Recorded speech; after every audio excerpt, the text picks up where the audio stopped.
Ever feel like you're just swimming in information about how to be happier or, less stressed, but it all feels, well, disconnected? Yeah, like there are all these pieces, but no way to fit them together. Exactly. What if there was a framework like thousands of years old that could actually connect those dots for you? It's pretty amazing, isn't it? Yeah. Something so ancient still feels incredibly relevant to just being human today. It really does. Yeah. So this deep dive is all about the Four Noble Truths of Buddhism. Ah, yes.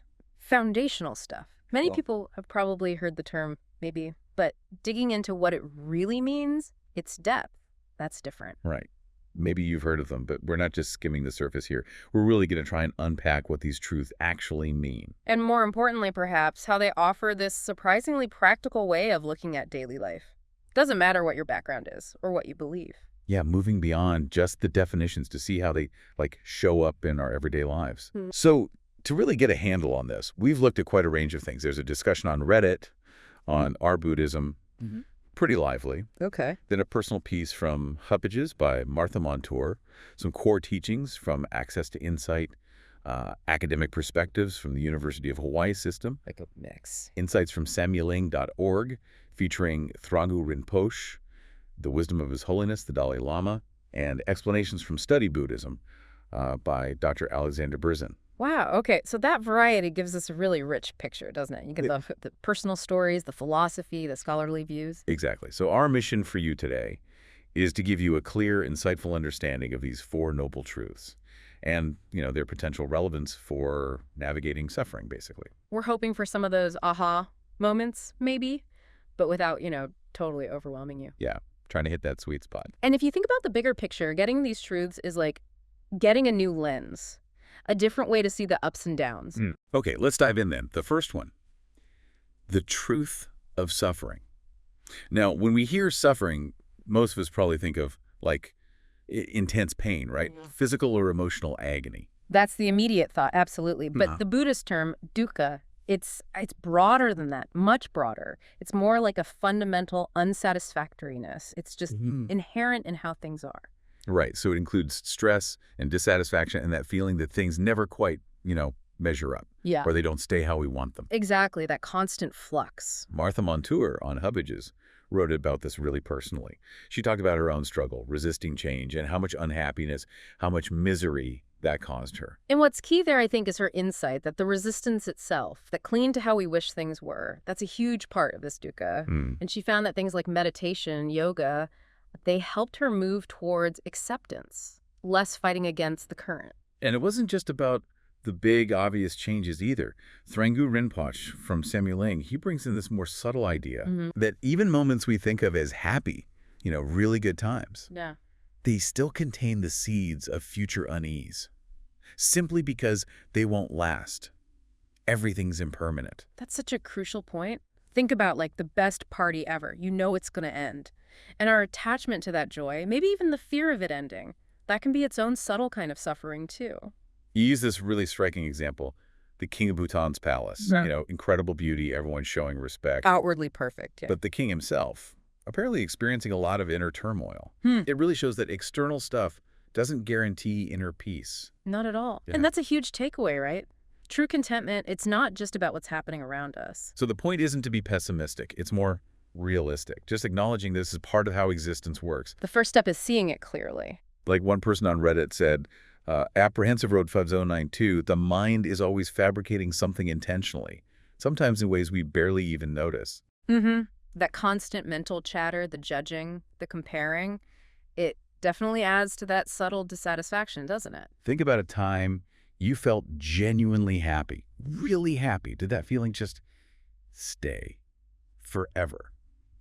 This first truth is asking us to look at that, honestly. Yeah, and maybe ask yourself, what does that underlying sense, that feeling that things aren't quite right, what does that feel like for you? Okay, so if suffering, or dukkha, is this fundamental part of life, then the next obvious question is, well, where does it come from? Right, what's the cause? And that brings us straight to the second noble truth, the origin of suffering.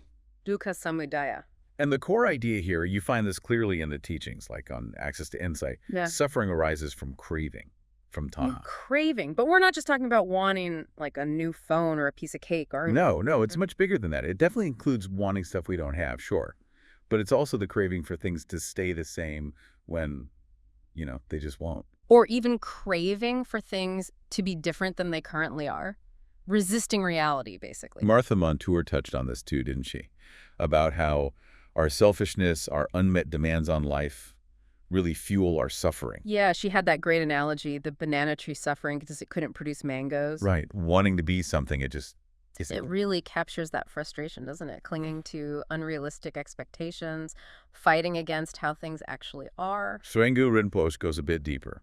He brings in karma, which he just describes as activity, basically our actions, and these disturbing emotions, kleshas, sometimes called mental defilements or even mental poison. Strong words. Yeah.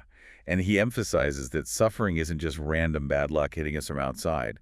Often it has roots in our own actions and our own mental states. So instead of always looking outside for someone or something to blame when we're unhappy, this truth kind of points the finger back at us, makes us look inward. Yeah, examine our own part in it. And there was a really interesting point on Reddit from user Chancakes. They mentioned that attachment to the idea of a permanent self, the solid me that exists independently, is a key cause. This idea that maybe our sense of me is more like an illusion. That concept of no self or anatman, it can be a real mind bender at first, but it's pretty central.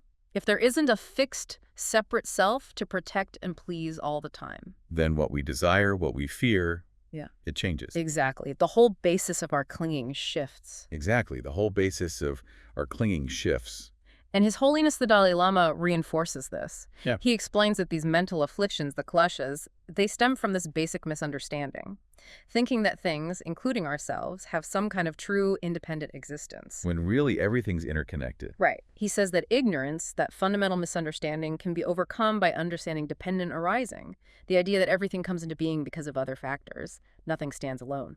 So it's this illusion of a separate me that fuels so many of our cravings and attachment. Which then lead to suffering. Makes sense. Another Reddit user, Mercurius Lapis, also talked about just noticing our own role in how we're feeling right now. Not pushing feelings away, but not fueling them either. Just acknowledging our part in the experience. Yeah.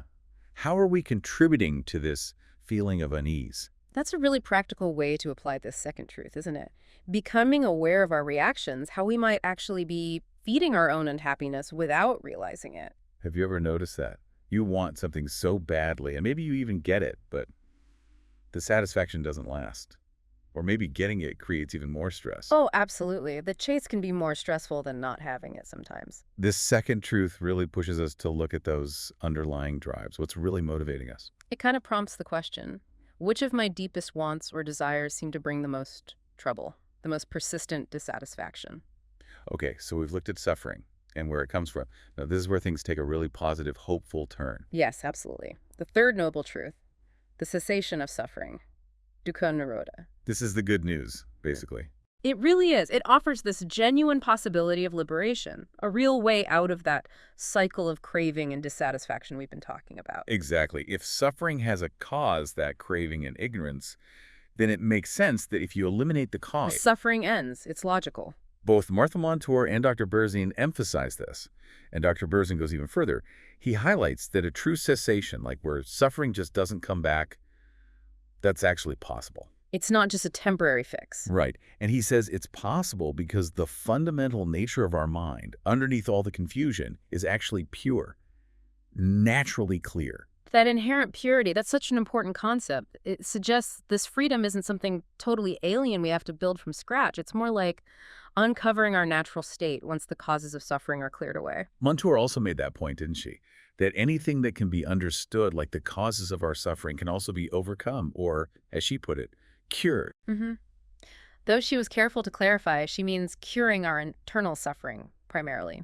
Not necessarily like curing a physical illness, though that might be related sometimes. Right. It's about those deep mental and emotional patterns that keep making us unhappy. Exactly. And Dr. Berzin makes this really crucial distinction. He says this cessation, this nirodha, it isn't just temporary relief. It's not like taking a painkiller or, escaping into VR for a bit. Right. It's not just distraction or suppression. It's a genuine, permanent ending of the roots of suffering, the actual causes. He outlines these really compelling qualities of what true cessation is like. It's a true stopping of those causes. Okay. It's a deeply peaceful state where those disturbing mental things, the clichés, are just quieted, pacified. Sounds nice. He calls it a superior state, beyond any temporary worldly pleasure or achievement. And it's a definite emergence from suffering. Not partial, not temporary. Irreversible freedom. Wow. That paints a picture of something really profound. Enduring peace. Real liberation. Throingor and Poch described it similarly. He called cessation true peace shua in Tibetan. He said it's the deepest kind of happiness, bliss, well-being. And lasting, right. Unlike worldly happiness, which comes and goes. Exactly. It endures. So it's not just the absence of the bad stuff, but the presence of something deeply good, a profound and lasting kind of joy. Just imagine that for a second. A state where those underlying currents of stress, anxiety, dissatisfaction, they're just gone completely. This third truth says that's not just a nice fantasy, it's a real possibility. It really invites you to think, what would that feel like to live without that constant background hum of unease? Okay, so if this state, the cessation of suffering, is actually possible, how do we get there? How do we do it? Yeah, the practical question. That's exactly what the fourth noble truth is about. The path of the cessation of suffering. Dukkha Nirodha Gamini Patipada. This is the how-to manual, basically. The step-by-step guide for actually taking apart the causes of our unhappiness. And the core of this path, the absolute center, is the Noble Eightfold Path, right? Precisely. That's detailed in many places, like the Access to Insight texts we looked at. Okay, so it's got 8 parts. Let's see if I remember. Right view, right resolve, or sometimes intention or thought. Right speech, right action, right livelihood, right effort, right mindfulness, and right concentration. Phew. That sounds like a lot. It does seem like a lot when you just list them out. But the University of Hawaii materials, and you see this in the scriptures too, they organize them quite neatly into what's called the threefold training. Oh, okay.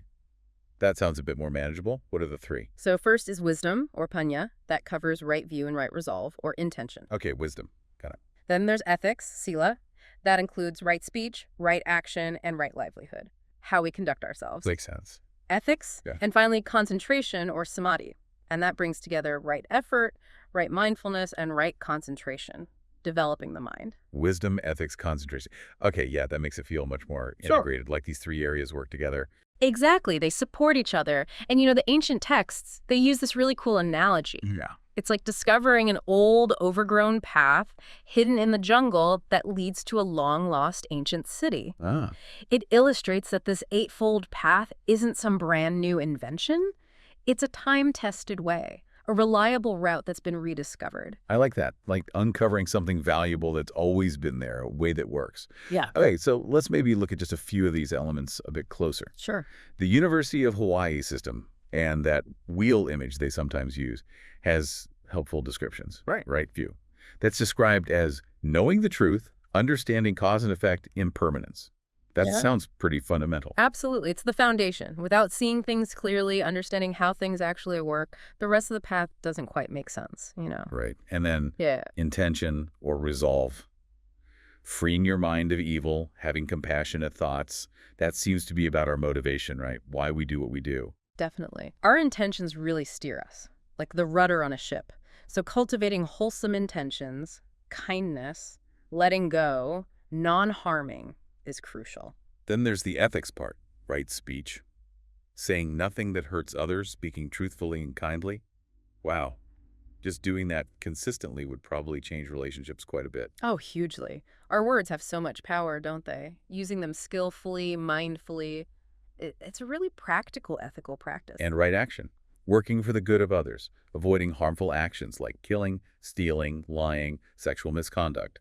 Pretty clear guidelines for living. Yeah, these form the basis for living with integrity.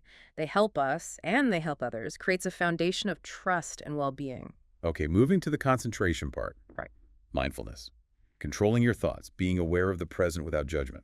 This sounds like what people often mean by mindfulness meditation. It's a huge part of it. Cultivating that steady, non-reactive awareness, just seeing what's happening inside and out without immediately getting swept away by it. Seeing clearly. And finally, right concentration. Practicing meditation, focusing the mind. But wait, the University of Hawaii material also said meditation here isn't only sitting on a cushion, right? Exactly. That's a great point. It's any activity, really, that helps calm the body and mind and sharpens our ability to focus. It could be walking, mindful movement, even certain kinds of work, potentially. That makes it feel much more accessible, not just something for retreats. Yeah, it integrates it more into daily life. Thrangu Rinpoche adds that these 8 parts are like the 8 spokes of the Dharma wheel, Mm-hmm. and they're all supported by superior effort, that consistent energy we need to actually do this stuff. He stresses it's gradual, step by step. You don't just jump to the end. Consistent, steady effort is key. It takes patience. And connecting back to that Reddit discussion about meditation, several people pointed this out, the path involves both developing that calm, focused mind through mindfulness and concentration practices, The calming part, yeah. and then using that clarity, that stillness, to investigate the roots of suffering, to see these truths directly in our own experience. Right. It's like you steady the mind, then you use that steady mind to see clearly. Calming and insight working together. So this whole path, it's not about suddenly becoming perfect overnight, is it? Not at all. It's a process. It's about gradually cultivating these qualities. Wisdom, ethical living, mental focus in our lives, slowly, but hopefully, surely, moving towards less suffering and more peace. It's an ongoing journey of cultivation and refinement, lifelong, really. So let's try and wrap this up. The Four Noble Truths, they really offer this incredibly complete framework, don't they, for understanding suffering not as just bad luck, but something with real, identifiable causes. Right. It gives it structure. And then there's this profoundly hopeful message. Suffering can end. Cessation is possible. Which is huge. And finally, there's a clear, practical path, the Noble Eightfold Path, showing us how to get there. It's really a journey of self-awareness, ethical action, mental training, not based on blind faith. It provides a really robust way to understand our whole human experience, and importantly, to take real steps towards greater well-being, greater freedom. So we hope this deep dive has given you, the learner, a solid foundation, an understanding of these truths that might help you navigate your own life, your own stresses and dissatisfactions, with maybe a bit more clarity, more intention. And maybe spark some curiosity, too, to perhaps explore these ideas, these timeless principles, a bit further in your own way. Definitely. Maybe consider this. Instead of always chasing the next fleeting high or trying desperately to avoid any discomfort, what if really understanding the nature of these experiences and cultivating a different way of relating to them? What if that held the key to a deeper, more lasting sense of well-being? What small step on that eightfold path might you feel inspired to explore today? Even just one small thing. That's a really powerful question to sit with. Thanks so much for taking this deep dive with us today.